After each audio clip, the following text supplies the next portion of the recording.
Maglagay ng tubig, mga 10 kilos. Maglagay din ng asukal ng 10 takal ng baso. Ayan, haluin. I-shake-shake mo lang ng ganyan guys, hanggang sa matunaw yung asukal. Tapos maglagay din ng 1 tabong tubig. Ibuhos sa tubig. Ayan.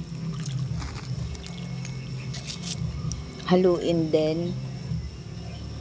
Haluin ng maigi hanggang sa matunaw. Pagka ganyan na guys, lagyan nyo na siya ng kulay. Ayan. Pagkalagay ng kulay, haluin natin ulit guys. Ayan. Haluin lang natin. Halo ng halo hanggang sa mawala yung kulay niya guys. Ayan. Pagkatapos nyan guys, ayan, antay lang natin siyang uminit. Ayan.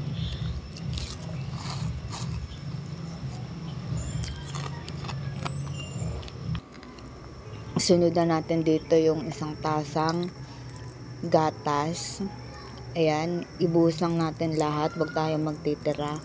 Ibuhos na natin to lahat guys, para hindi tayo matipid sa gatas, para mas lalong sumarap ang ating niluluto. Ayan. At haluin lang natin ng mabuti. Ayan. Hanggang sa kumulo siya ng maganda yung pagkakakulo niya, hanggang sa gumanda.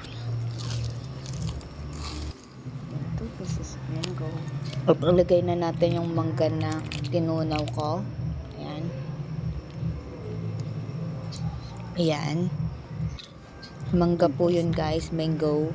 So sa iba na hindi alam yung ginagawa ko, is candy po itong ginagawa ko guys. Huwag kayong ano dyan. Ayan. Hindi po ito pagkain ng baboy. Okay. So relax lang and watch this. Okay, so hinahalo-halo ko lang dyan. Minimekos-mekos ko lang yan guys, ng ganyan.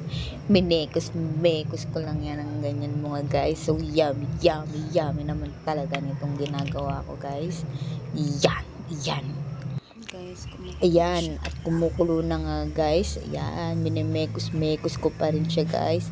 Mekos ko pa rin siya guys hanggang sa kumulo. At pagkatapos ng kumulo, eto na siya guys. Ang sarap na niya na. At yun, tapos ko nang gawin. Wow! Tara!